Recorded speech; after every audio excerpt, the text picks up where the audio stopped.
Whoa! Everyone get in quickly! Woo. Boy, oh boy, it's cold out there.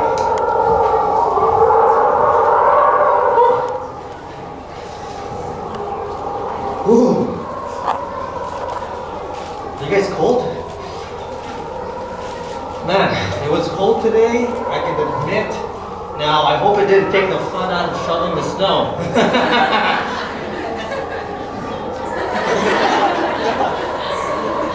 I can't feel my toes. It's looking a little dark.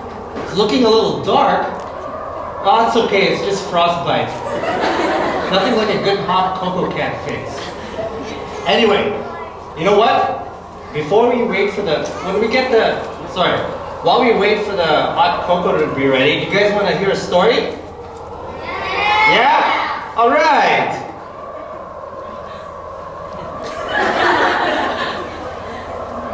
You guys want me to say it?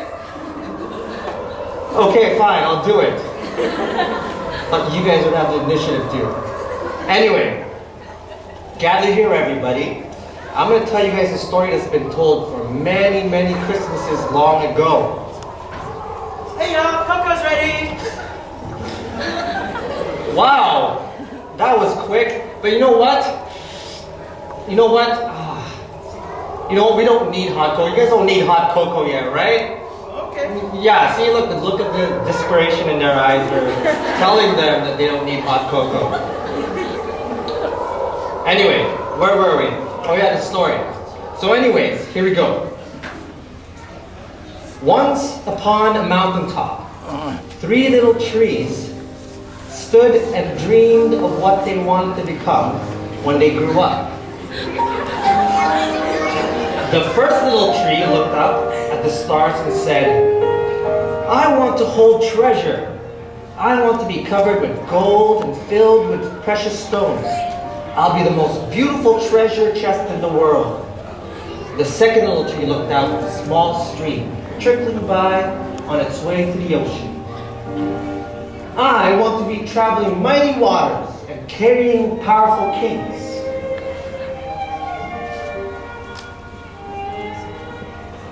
I'll be the strongest ship in the world, said the second tree.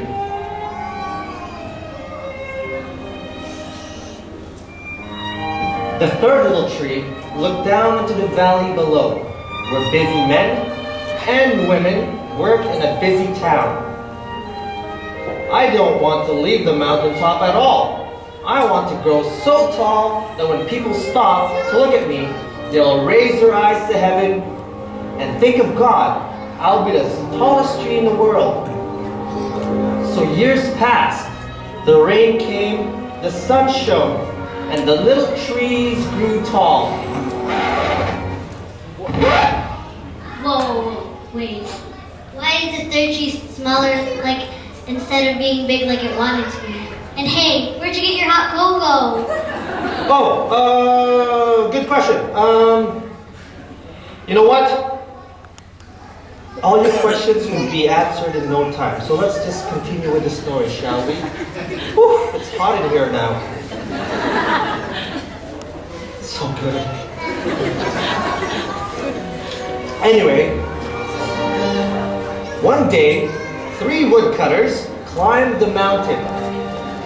The first woodcutter looked at the first tree and said, This tree is beautiful. It is perfect for me.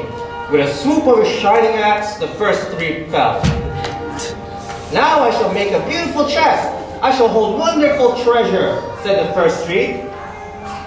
The second woodcutter looked at the second tree and said, This tree is strong. It's perfect for me. With a swoop of his shining axe, the second tree fell. Now I shall sail mighty waters, thought the second tree. I shall be a strong ship for mighty kings. The third tree felt her heart sink when the last woodcutter looked her way. She stood straight and tall and pointed bravely to heaven.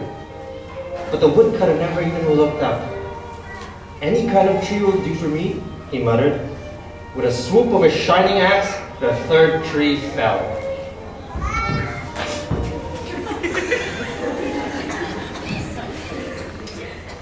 The first tree rejoiced when the woodcutter brought him to a carpenter's shop. But the carpenter fashioned a tree into a feed box for animals.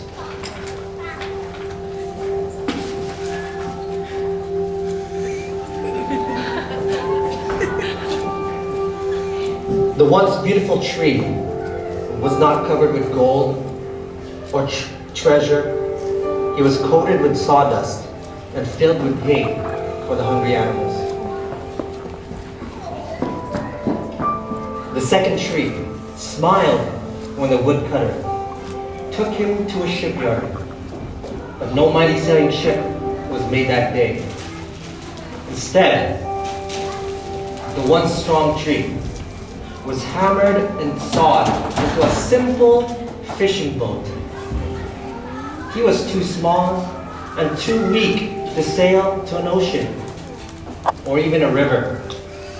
Instead, he was taken to a little lake.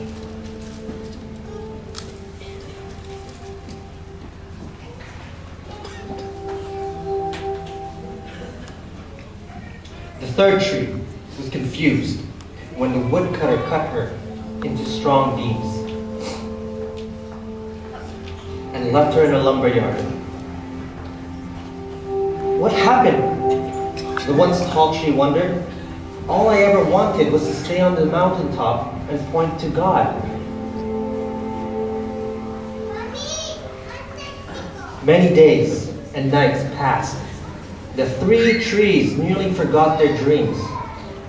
But one night, golden starlight poured over the first tree as a young woman placed her newborn baby in the feed box. I wish I could make a cradle for him, her husband whispered. The mother squeezed her hand and smiled as the starlight shone on the smooth and sturdy wood. This manger is beautiful, she said. And suddenly, the first tree knew. He was holding the greatest treasure in the world. One evening, a tired traveler crowded into the old fishing boat.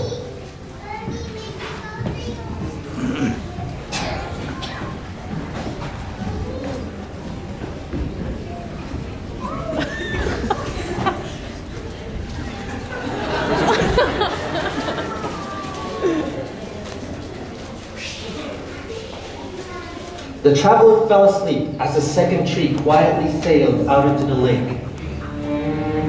Soon, a thundering and crashing storm arose. The little tree shuddered.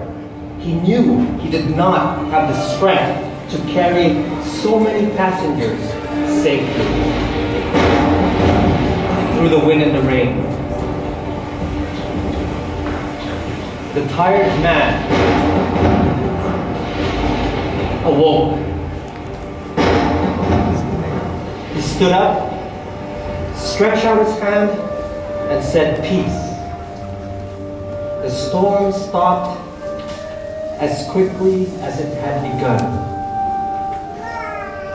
From that, suddenly, the second tree knew he was carrying the King of heaven and earth.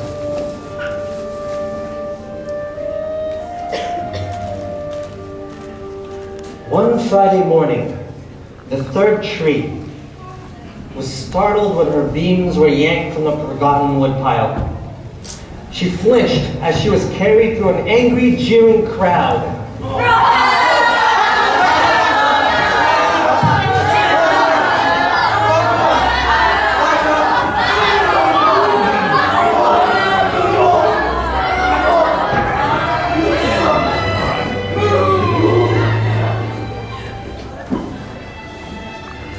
She shuddered when soldiers nailed a man's hand to her. She felt ugly, harsh, and she felt cruel. But on Sunday morning,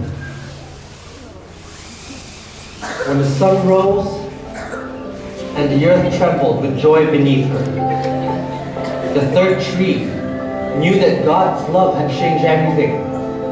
It had made the first tree beautiful. It had made the second tree strong. And every time people thought of the third tree, they would think of God. Now, that was better than being the tallest tree in the world, right? Do you think that was a good story? Yeah? Alright. Now, are you guys still cold? You guys want some hot cocoa? Let's go to Tim Hortons, your treat.